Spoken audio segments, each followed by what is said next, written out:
bón hành đi sẽ bón hành rồi giờ con đấy sao sao đây không biết nữa con đi gỗ lanh chứ mấy đứa lanh vài ập bàn cho bạn không hai đang màu lấy vài bàn này đi rồi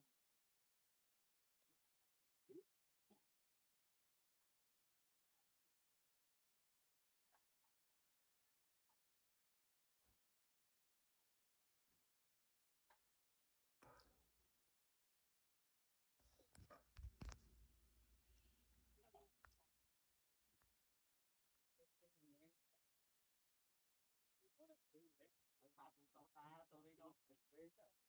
ta đây